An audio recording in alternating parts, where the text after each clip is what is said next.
To other stories now, Attorney General and Minister for Justice Godfred Dame wants the Economic and Organized Crime Office EOCO to wage a war on big companies and corporations who default in tax payments as the government takes steps to raise more revenue. Several reports indicate big corporations are not paying their fair share of taxes, and the Attorney General says he wants that fixed and immediately.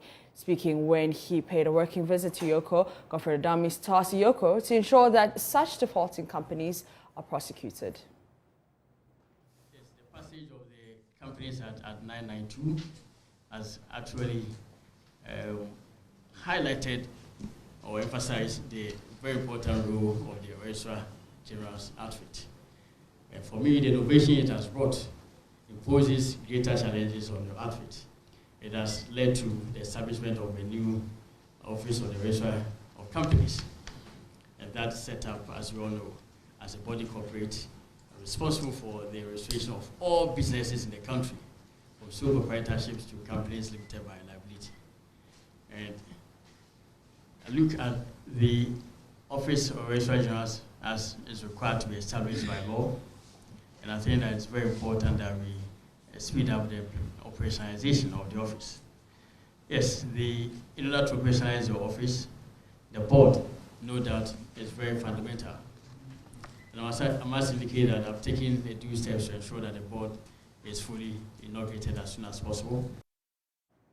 Meanwhile, the Office of the Registrar General's Department is calling on the government regarding the appointment of the board chair. Speaking at a working visit of the Attorney General, the Registrar General, Jemima Oware, pleaded for the appointing of a board chair. According to her, the presence of a board chair would facilitate the operations of her outfit while recounting the successes of her office. The Finance Minister and myself have resolved that there must be prosecution of big tax offenders. Because the state's effort at undertaking all this developmental effort, 1D, 1F, and what have you, 100 district, 110 district hospitals and all, will come to naught if there is the failure to amass as much tax as possible or to mobilize as much tax as possible for the state. And that means widening the tax net. In order to widen the tax net, we ought to ensure that all those who are supposed to pay tax pay.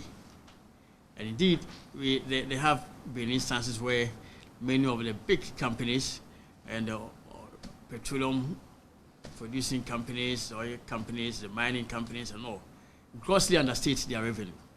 We think that there must be a stop put to that practice. And in accordance with your money tender at 804, I'll be counting on you for the investigation of big tax offenses. By the end of this year, we'll be very happy to record that EOCO has been able to make breakthrough with the investigation of tax offenses by a very big oil firm.